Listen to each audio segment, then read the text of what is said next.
today. My name is Kellye Moran, and I want to persuade you guys to be knowledgeable about psychiatric hospitals in America and also across the world, but we want to first focus on America.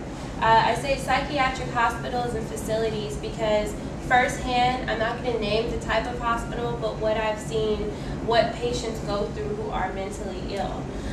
This is for nurses, doctors, and also citizens that they can understand what is going on, and it's actually a secret what is happening in America and what these patients, whether they be voluntary or involuntary, and what they go through.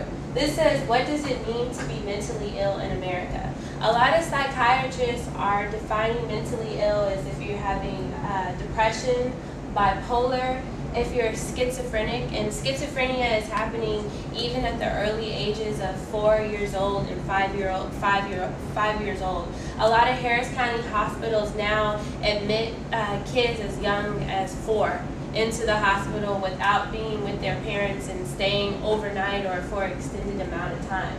Anxiety disorders, sometimes maybe you make it up and your palms may get sweaty, or you may break out in hives, or you may develop a stutter when you have to speak in front of people. They're also classifying that as an anxiety disorder. Suicidal rates have increased so much because of today's economy.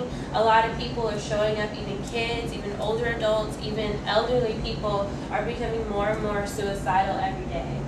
Psychotic. A lot of people suffer from psychotic disorder after they've taken a drug. Like recently in the news, we had a situation where a man got his face eaten off in Miami because he was high off of bath salts. So all alcohol abuse, autism, all these type of people who suffer from these different type of diseases are in mental hospitals across the nation and also across the world. But the whole thing is, how are these patients being treated? They're treated a certain way because nobody knows about this type of social community that's in every city across the nation. We're going to go to a clip from a YouTube video study for the National Institute of Mental Health this morning. There's long-time psychiatric depression is growing wider, broader. And the percentage of women suffer from this disorder. Chemical changes that have occurred in the abnormalities in the neurotransmitters. Is that a chemical basis? 6 million American kids take prescribed medication. But one of the criminals is mentally ill. There's that form of aversion there. There's a strategy here to show that I want to seasonal affective disorders includes oppositional defiant disorder. Schools criticized for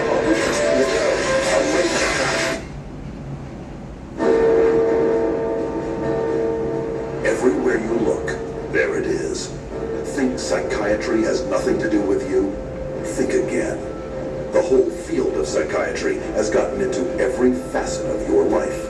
They basically believe that everyone is mentally ill. You smoke too much, it's a disease. You're too unhappy, it's a disease. You're too thin, it's a disease. You're too fat, it's a disease. Where are these coming from? So I showed that clip because it is becoming an increasingly very, very detrimental to patients now. This one is saying what happens to patients in these facilities. You can either come into the hospital being a voluntary patient, you come in, you want to see a psychiatrist, you're suffering from mental problems, you don't know what's going on. And so when you come in, you'll voluntarily sign yourself in. And then there's involuntary admissions. Say you weren't feeling okay one day, and you went to a hospital in Houston to get treatment or to talk to someone. If the doctor feels that you need to be at that hospital, they will involuntarily commit you and make you stay there against your will because of a doctor's signature. But after you get through these 2 admissions, sometimes if you say you don't want to go into the day area and you just want to sit in your room, you're not in jail because it's not a criminal prosecution, it's a civil. So while you're there, you have to go by the rules of what's at the hospital. So you're in a seclusion, you're taken by a special team, you're held against your will, you're thrown into a padded room, and you're not allowed to get out until the doctor or the nurses there say that you can come out. Also, patients suffer from abuse from staff and from also other people that are at the hospital, because you may be there with an indigent population, maybe like a homeless crowd, or somebody just came in there off of bath salts and he's your roommate. You can't pick your roommate. You can't have a private room. It's just, and the medicine. You'll be put in a seclusion room if you decide not to take the medicine that was prescribed to you by your doctor. We're going to go to the next part of the saying, what do patients do at a psychiatric facility? That's why it's so important that we know about this, because we should be more active and give a voice to these patients that are stuck there. They don't have any activities during the day. They supposedly have, group time, but now in our state hospitals, and the reason why we're seeing so much in the news, recent news, why people are killing people, because when they go to receive care, they're really not getting the sufficient care that they're supposed to receive. They're made to stay on a unit, a lockdown unit, 24 hours, 7 days a week. Sometimes they don't even see the light of day. I'm not saying that they're just put in a deep, dark cave, but they don't have the certain things that we think they should have being in a hospital. They're discharged or not fully treated. Also, violence and safety hazards for patients while they're on the unit. You're made to be put in a situation that is really hard and really nothing like you've ever been before. These are the facts about the psychiatric hospitals. This is the new figures released by the Minstrel Council on Deaths in Custody show that in the past 10 years, 3,540 of those detained in facilities, include high-security psychiatric hospitals, have died. Also, in the United States today, more than 3 times as many people are committed to mental hospitals each year than sent to state or federal prisons. So that's kind of what's going on here with these psychiatric hospitals. They are called hospitals, but they've become a secondary jail for patients who have mental issues. Who is suffering from mental illness? 2004, these numbers have increased over the years, but even back in 2004, 32,400 people died by suicide in the U.S. 2.4 million adults, or about 1.1% of the population, have schizophrenia. And schizophrenia is a hereditary disease. You don't catch it by sneezing or rubbing against someone. It can be passed down the family line, so anyone can have it. You can know someone that may have schizophrenia in their family. And 40 million American adults have anxiety disorder. Anxiety disorder is really popular, and there are a lot of patients that are admitted to these facilities who do have anxiety disorder. This is the secret unveiled. There's aggression on the units. We just need to be more active. A lot of times we don't talk about mental illness because it is a secret, and if you are suffering from something, you're not going to tell anyone.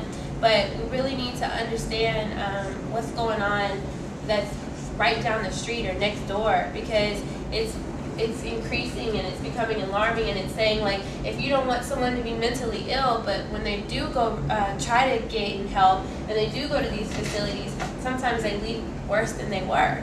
So we're going to see more and more stuff in the news that show how these people are treated. We're going to play the video. This is just a patient that was at a psychiatric hospital. She put a video out on YouTube about her treatment.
patients are starting to speak out, but a lot of times people don't listen to patients because they're put in this little section off percentage of mentally ill. But mentally ill people can sometimes, you can turn into someone who's been mentally ill. You may lose your job, you may your mom may die, you may suffer all these losses, and all of a sudden you fall into a psychotic state because you can't handle stress. Stress is really powerful on the body, and it can do crazy things to you. And so you have to understand that what you can do, you have to be alert and informed, because we do have a psychiatric hospital in Houston. We have them all across Texas, all across America.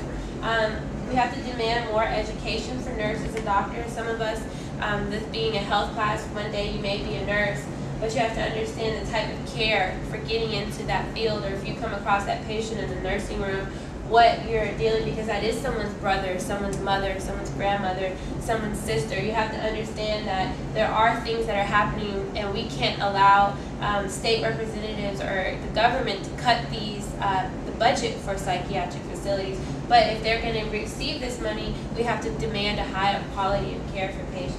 And that's why we demand more training and programs for staff at these facilities, so these people don't suffer from these conditions when they're already in a very sufferable state. That's it. Thank you, very good, thank you.